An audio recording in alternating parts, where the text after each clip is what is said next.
Lorsque l'on se pose la question « Qui suis-je ?», on est en quête d'une réponse qui ne pourrait s'effondrer, que l'on ne pourrait plus jamais remettre en question. Cette réponse ultime, c'est une quête, d'une certaine manière, d'absolu. Il y aurait, après cette réponse-là, il n'y a plus rien à chercher.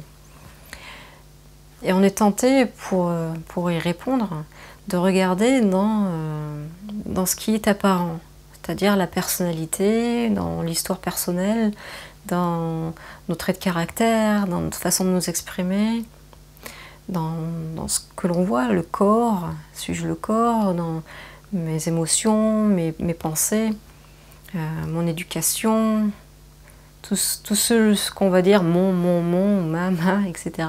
C'est-à-dire tous ces attributs, mais qui ne sont que des objets. Le sujet lui-même, en amont de tout ça, c'est la conscience. Et c'est indéfinissable, pourtant. C'est toujours ce sujet qui est conscient d'objet. Et la réponse à la question « Qui suis-je » nous échappe parce que les objets eux-mêmes sont des phénomènes impermanents qui nous échappent. Et donc la réponse, elle est ailleurs. Elle est dans ce silence entre les mots, elle est dans cet espace qui ne change pas. Et cet espace-là se révèle lorsqu'on se pose la question « Qui suis-je » autrement. C'est-à-dire, je vais vous poser la question, mais autrement. Qui êtes-vous?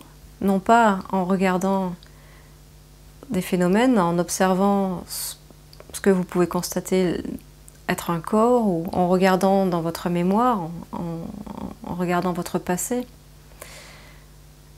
Qui êtes-vous maintenant?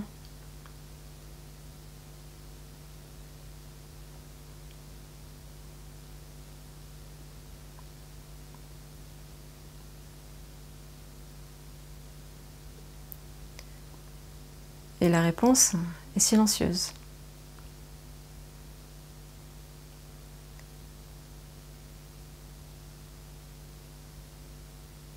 À une prochaine vidéo.